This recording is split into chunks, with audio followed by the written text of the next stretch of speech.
Jangan mempertanyakan kekuatan meminta. Begini ilustrasinya.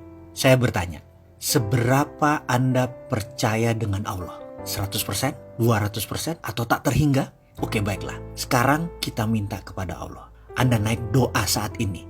Ya, saat ini juga hentikan nonton video ini dan berkata, "Ya Allah, saya ingin akhir bulan ini mempunyai uang 1 miliar masuk di rekening saya." Katakan kalimat itu berulang-ulang.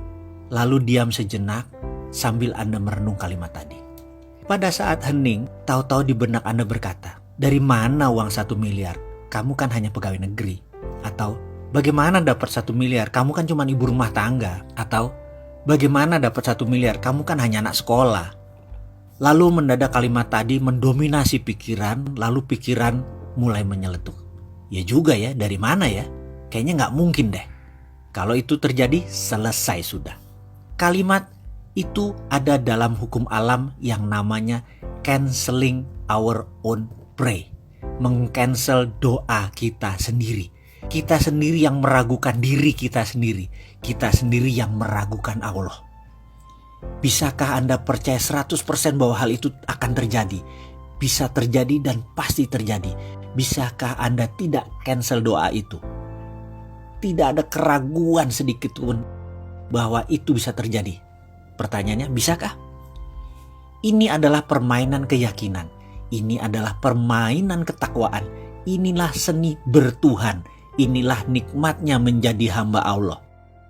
Ketika keyakinan itu utuh, bulat, rapih, dan tekun, semua terjadi. Lalu ada lagi rahasia lain. Ada. Yaitu kita harus mengimplan bahwa saya kaya dan sudah kaya. Bukan akan kaya, tetapi sudah kaya. Memberi adalah kunci pertama. Selain memberi keluar, kita harus memberi ke dalam. Apa itu memberi ke dalam? Saya mulai menjadi manusia materialis. Setiap bertemu mobil mewah saya katakan ini mobil saya. Saya bayangkan ini ada di garasi saya. Rumah mewah saya akan bilang ini rumah saya. Lihat hotel mewah saya bilang ini hotel saya.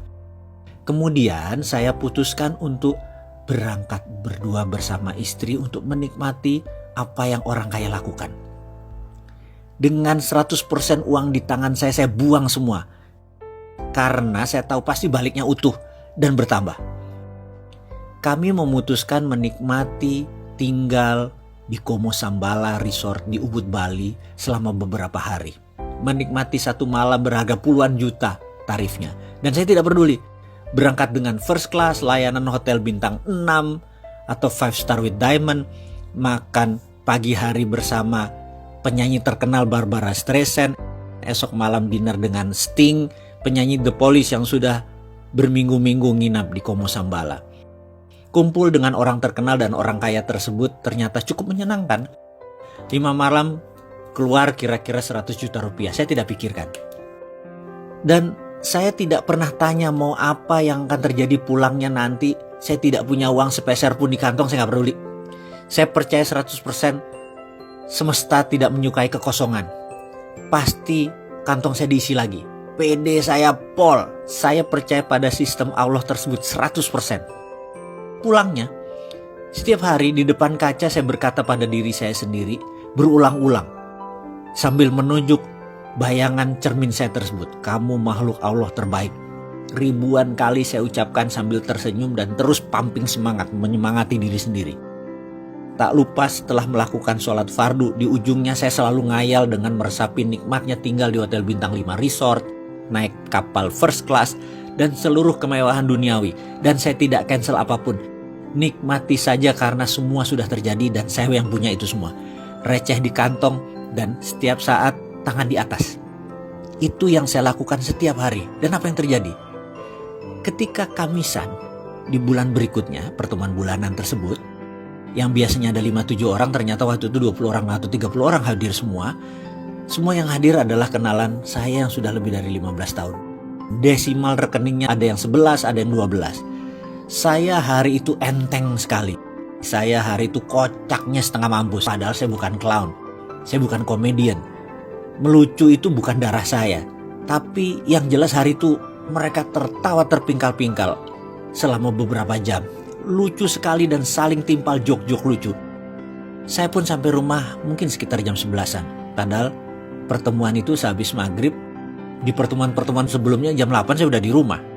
Entah angin apa, keesokan harinya satu sahabat saya berkata, mau nggak kamu beli saham PTN di Nusa Tenggara Timur, mau ikut nggak? Saya jawab, nggak belum ada kelonggaran likuiditas, saya bilang gitu. Gampang, gak usah store dulu, komit aja. Nanti kalau naik dikit sahamnya kita lepas baru buat nyicil. Gampang dah modal. Jadi sulit dong saya tolak penawaran tersebut, ya saya ikut.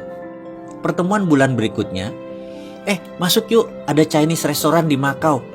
Ada posisi yang lokasinya bagus banget. Dapat tempat murah karena dulu itu Italian restoran tutup. Dengan sewa masih panjang, kita masuk gantiin dia. Buat Chinese food, modal gampang. Masih ada standby loan dari restoran lama. Pokoknya kita berdelapan masuk, kita bagi rata ya, gak usah pakai duit. Lalu percaya nggak? 6 bulan kemudian ada pengusaha Hong Kong naksir harga dan lokasi tersebut dibayar 2 kali lipat. Jadi kita belum turun duit, baru punya 6 bulan sudah langsung berbagi. Kesimpulan nggak pakai duit apa-apa, sudah langsung bagi modal. Dan nilainya pun sangat luar biasa. Jadi apa moral story kisah tersebut? Kita lanjut.